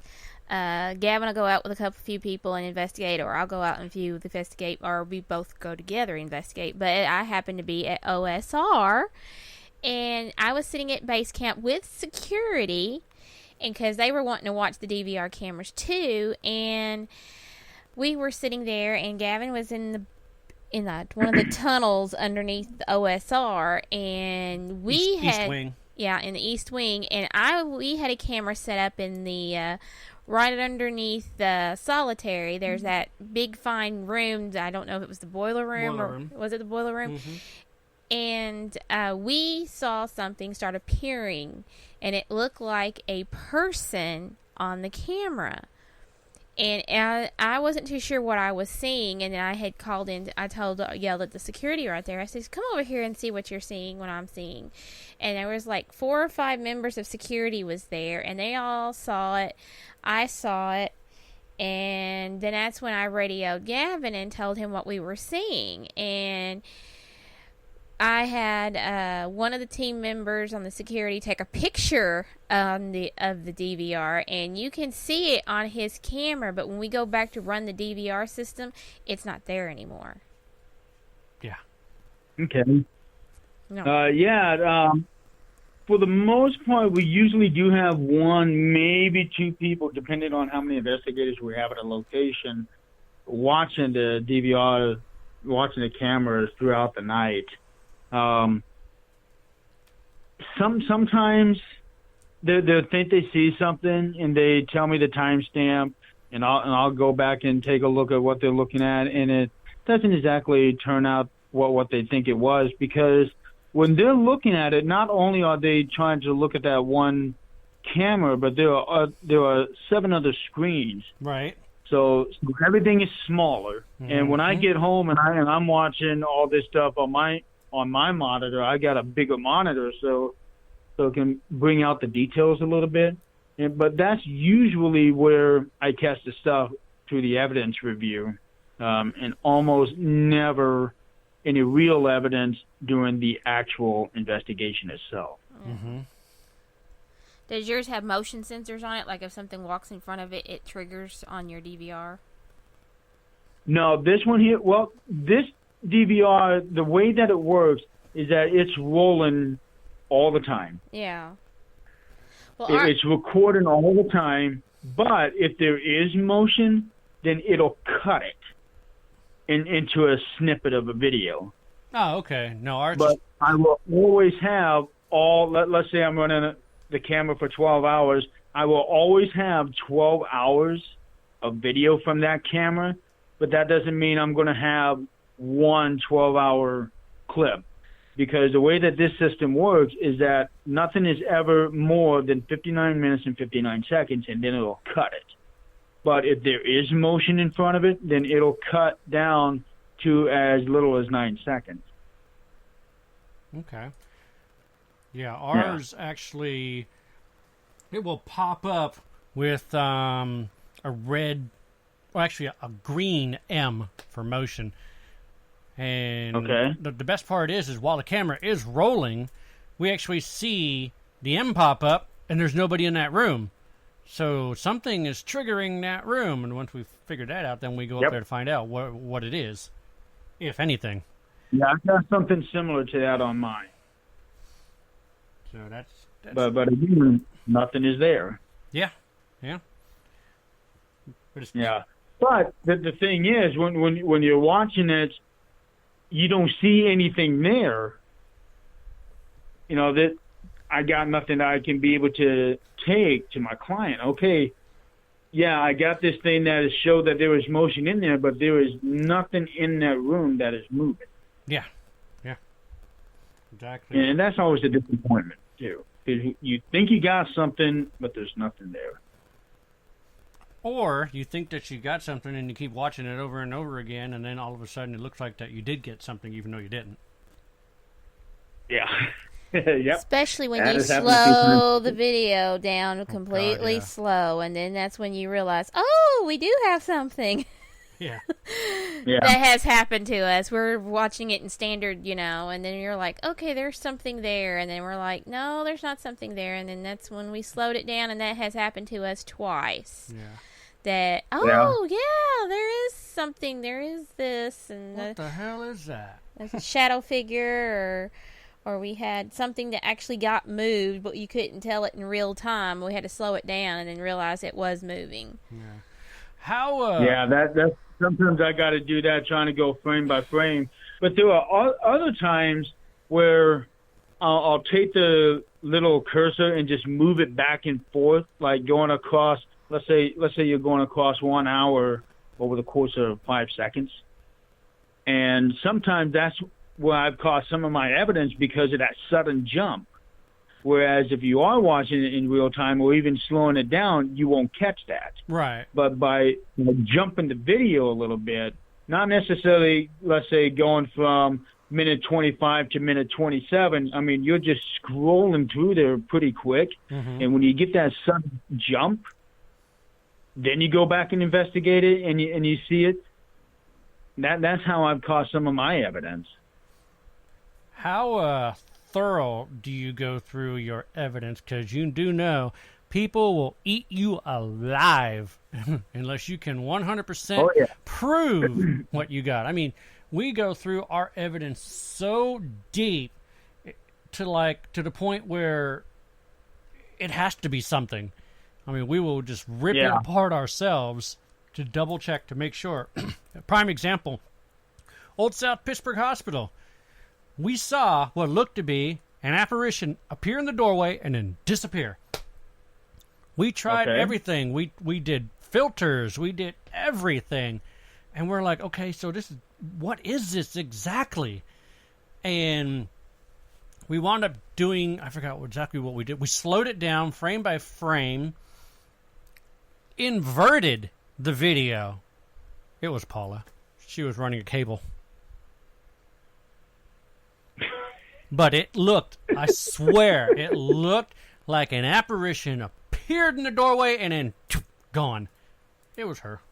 Wow. Let's see the thing. Now, I did have something similar to that with one of the broken down clips that was only, I think it was like a 15-second clip, and there was a movement down the hallway. Right. And I thought, okay, it's kind of weird, but it's so far back that it was kind of pixelated you couldn't tell what it was. So what I had to do is I found another clip that was right before that, and it turned out to be our tech manager who was walking down there checking the cable. Mm-hmm. But because of how far down he was, it didn't get a clear picture. It's just like this motion pixelated square. Yeah. But there was movement there, and I'm trying to figure out what the hell that was. But when I went to the clip right before that, and it turned out to be my tech manager going down that hallway and kneeling down to check out connections, and that's what it was. Yeah. Well, we were at Southern Medical Center in Cairo, Illinois. Not that many people get to go in there. But we were in one of the hallways, and I'm taking a picture because I heard noise behind me. So I was just doing a selfie to see if I could capture whatever the heck it was behind me. And in the picture, it looks like someone wearing blue jeans and a jacket. And it's all depixelized. It's wavy. And I'm like, what is that? I even asked her, what is that? And she looked at it when I brought it home, and I'm like, is that something behind me? And she goes, it looks like it is. But then I wound up going ahead and looking at the previous, because I went ahead and took pictures, certain times down all these areas, and I'm just trying to do some cinematic pictures and stuff. And sure enough, I found it was a blue bucket with like a black piece of something on it. But when you look at it with the picture, I'm clear, the background is blurry, and then way in the back was depixelized, and it kind of looked like you were the person. Sucked. I was mad. Yeah, but you know what? You gotta do whatever you can to disprove what it is that could be evident. Oh yeah, because if you don't, you will be eaten alive by all the. Well, let's see. We'll get eaten alive by the so-called wannabe know-it-alls, and then you'll get eaten alive by the haters. And the only ones you'll actually get praised by is the seasoned investigators, the newbies that are going to be in total awe. But that's about it. Otherwise, be screwed. Yeah, pretty much. So that's why you got to go into everything with a level head, because if you don't, you're not going to succeed in this field. Exactly. When you go into a location, do you do a baseline sweep and document any information from it? We do. We always do an EMF sweep throughout the location, trying to figure out it. What's going on in a room.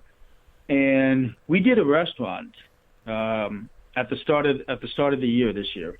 We did a restaurant, and in the kitchen, one of the reports is that everybody was feeling nauseous, everybody was getting headaches, and they think they're seeing stuff. So when we ran our K2 and the millimeter there, it was off the chart. One of the highest readings I have ever seen on the K2. On the millimeter, and it was up in like the high 70s. Oh wow!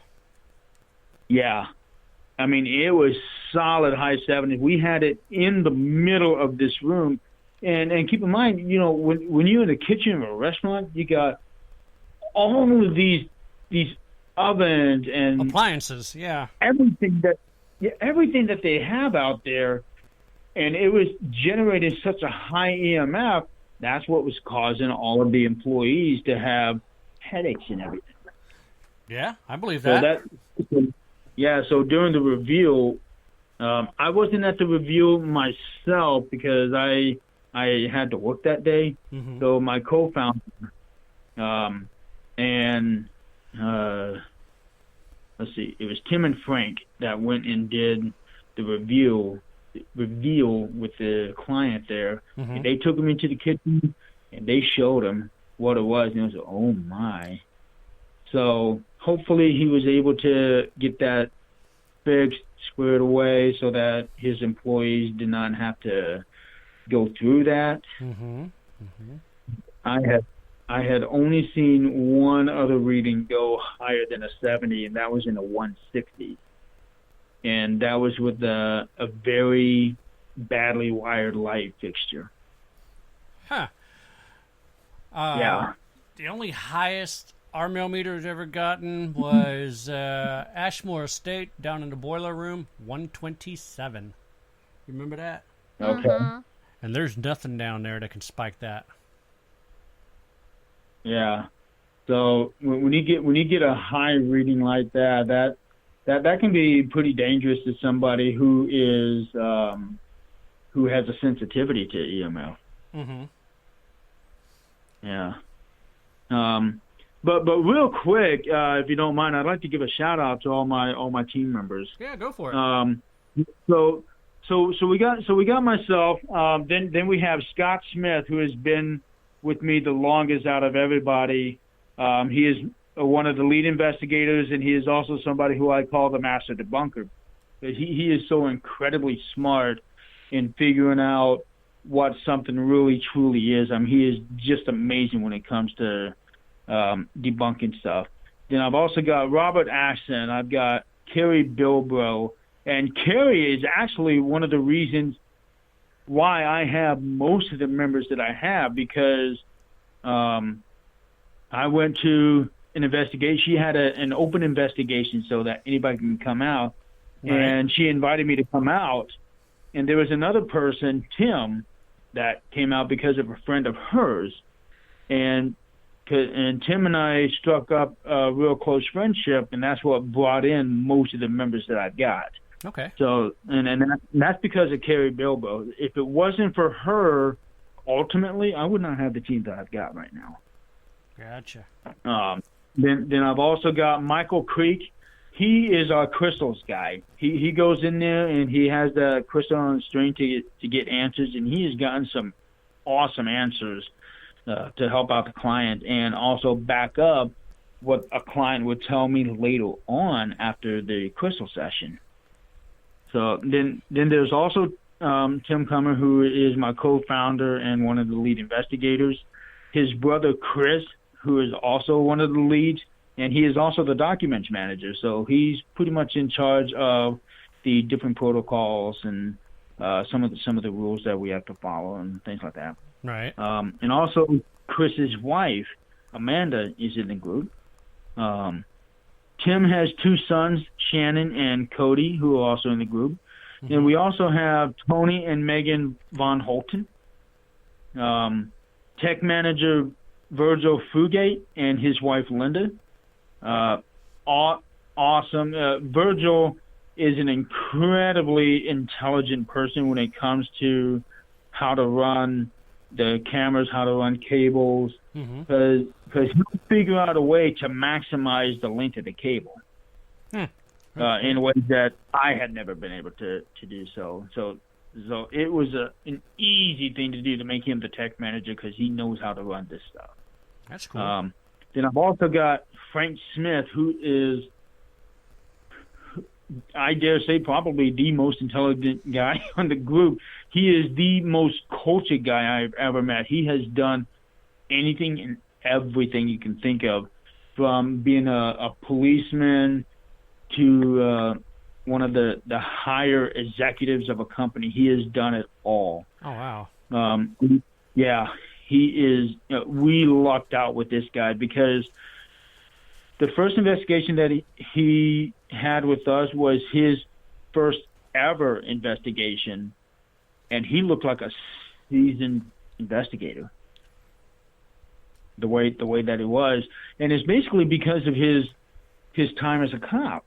Right. Because when he was doing investigations as a cop, he was able to take that experience, his knowledge from that, and bring it to this field and make it look like that he had been doing paranormal investigations for a long time, even though it was his first time ever doing it. Mm-hmm.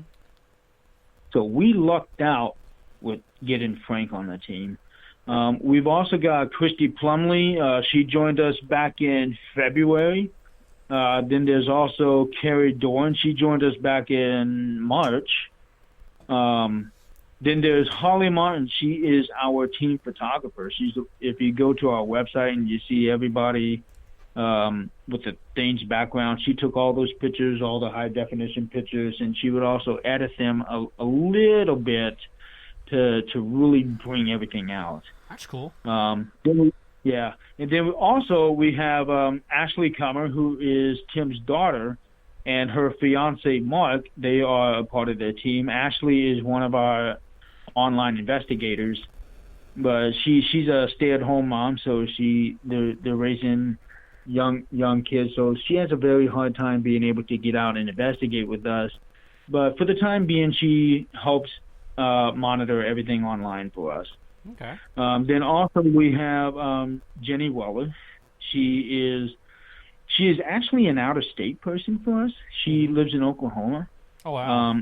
But yeah, so she's one of our staff members. We have 5 staff members on the team, and basically what they are is that they help support us, even though that they don't come out and investigate with us.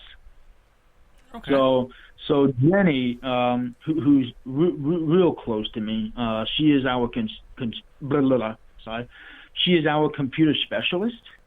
So she is able to really dig deep down and get some information that we need.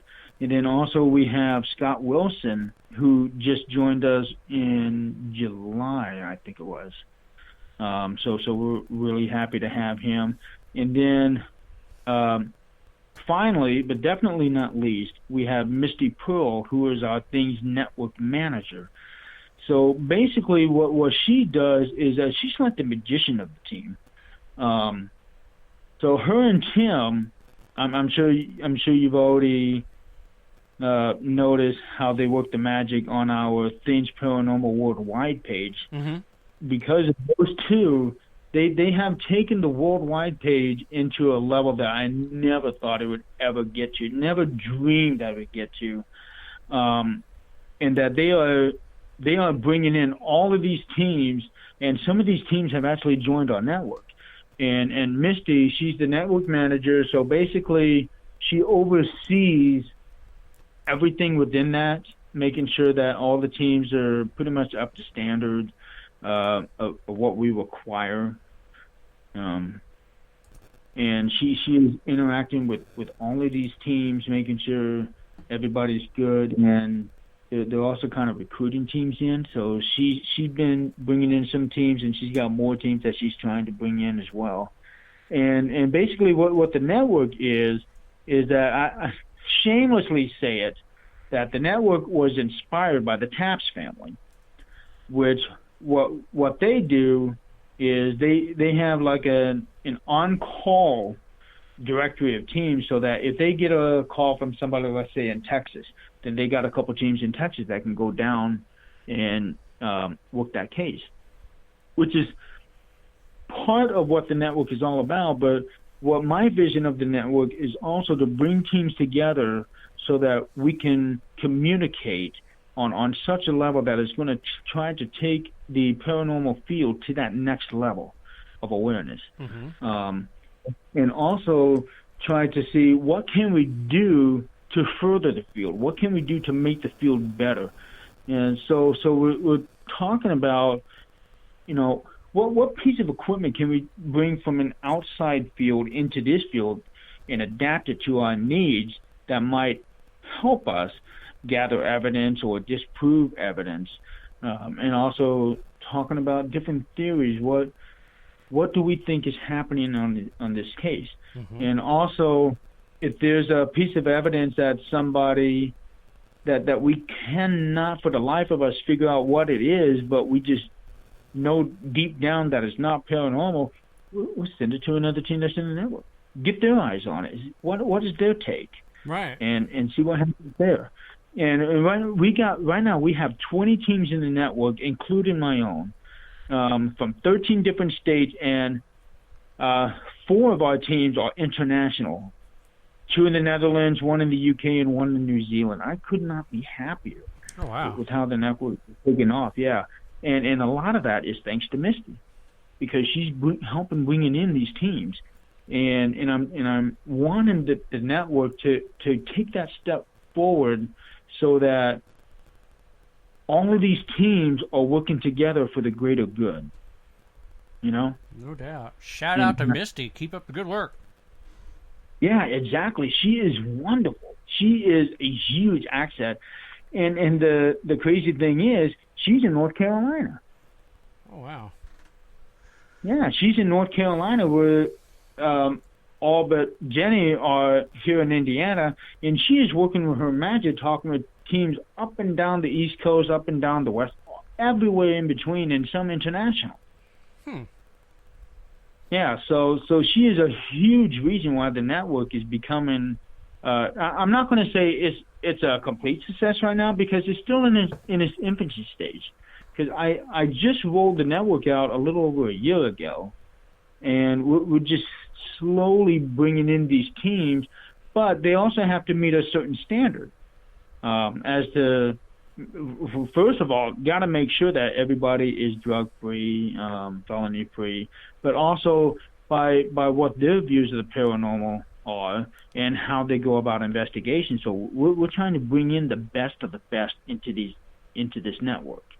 And I think that with what we're doing, it is going to be a very successful thing, and I could not be happier. And I'm loving what the future brings. I'm really loving it, and it's all because of Misty, and really it's all because of the team that I've got. I feel like I've got such a very strong, well-rounded team, is that we got nowhere to go but up. Exactly. It's just a wonderful thing. I am very, very lucky to have all of these guys on my team. Very lucky, very fortunate. Awesome. Are you guys going to be doing any events this year? So go ahead and let our listeners know if you're going to be doing any events. Tell them your website so they can try to find you, or We are actually in Peru, Indiana, on October 19th, I think it is. We're doing a Paracon. It's called Para Unity, which is also what our team has been preaching from day one. Para Unity. That's what the whole network is all about. Right. It's going to be us and 6 other teams going out there. One of those teams is actually in the network. I've got 5 or 6 teams from Indiana within the network. And there's only going to be 7 of us there. The event is from, I want to say, is from 5 to 8, and it's at the a little event center. I think it's called the Riverview Event Center. Don't quote me on that. Okay. But it's our first Paracon. Myself, Tim, and Frank, I know for sure, are going to be there, and we are so looking forward to this thing. It's our first Paracon, and we are very excited that we were asked to be a part of this. Yeah, it's good to be asked. So, it is. I mean, to me, it is a big honor. It is a privilege to go to something like this. Oh, yeah. And I hope later on in the future we'll be able to go to more and branch out into the surrounding states and even further. Yeah, there you go. That's a good goal to work towards. Yeah. It is. I just have that feeling that big things are happening for us. And Tim is telling me all the time, 2019 is going to be the year stuff is happening. And I think that 2019 is just a beginning. Yeah, I think big things are going to happen for you in 2020. Yeah, I think so too. 2020, I am so looking forward to that. We got a whole bunch of stuff already lined up for next year. It's just going to be awesome. It's going to be phenomenal. Oh, yeah, no doubt. Well, man, we do appreciate you being on the show tonight. We had a great time with you, and our listeners can actually... Thank you for asking me. Not a problem. If our listeners, they usually listen, were unable to listen in, they can actually catch the replay. I'll put the links up where everybody can also get replayed. Plus, also, it's going to be syndicated as well. So, if you have anything last that you want to say to the listeners, go ahead. I do. First of all, I want to give out 2 links. To check out our website, it is ThanesGhostSociety.com. And also we have the worldwide page, which is kind of like a recruiting ground, so to speak, for the network. But it really is for anybody that wants to come in and check out, see what we're doing, how we're doing stuff, see what we're all about. And that's Facebook.com/groups/Thanes Paranormal Worldwide. It has...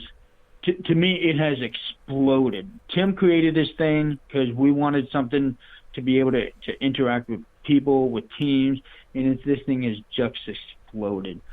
And I have had so many people come up to me voicing their support to me and to my team, and I cannot thank them enough.